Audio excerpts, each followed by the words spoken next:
So this is about a 120-year-old home in Cambridge that basically needed everything, the works. As you look around the place here, you do see elements of the existing frame in some places. For all intents and purposes, it's a brand new house. We essentially, worked the exoskeleton until that's about all that was left. So we have now, in the newer parts, we have a 2x6 wall that'll accommodate a pretty good density of insulation.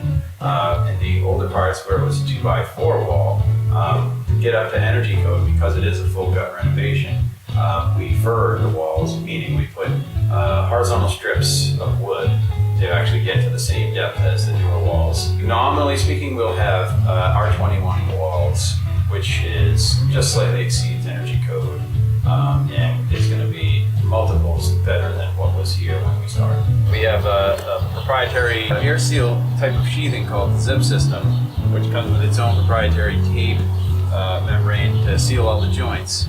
And this surface that's applied is actually an air barrier, this coating they put on it. What's unique to this project is that we've actually continued that air barrier down the panel to another membrane that actually wraps to the inside of the foundation. Since the home was completely raised, we had a rare opportunity to actually make the air seal of the wall continuous and wrap all the way in contact with the inside air seal of the foundation.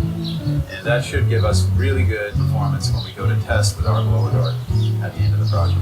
So one really nice upshot about demolishing the entire old foundation is we were actually able to embed 4 inches of rigid insulation into the new foundation. This is significant because one major problem with old houses is the issue of both moisture through bulk water intrusion into the basement and moisture from condensation. So we won't have any of those issues with this home. And we'll actually have a nice comfortable environment down here without any risk of mold issues. All of those are negated with this system here, and of course, we save energy.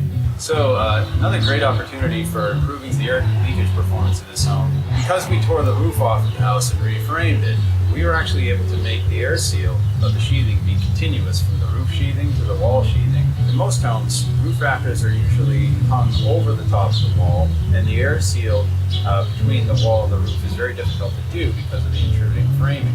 In this case, we actually stopped those short, but continued our air seal membrane over the top, and then put false work in to give the home the overhang.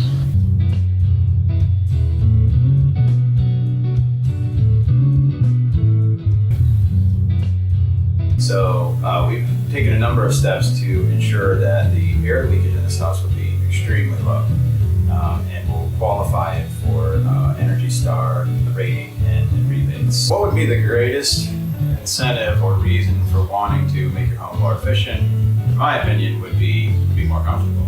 That should be at the top of the list.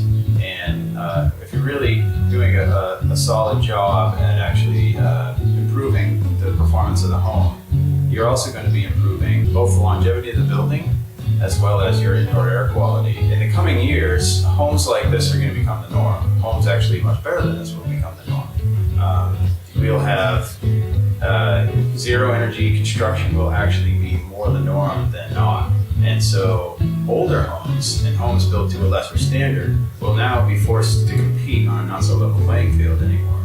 So for you to be able to insulate yourself against loss of property value, the smartest thing you can do is to insulate now and ensure that you don't have some sort of loss in the future.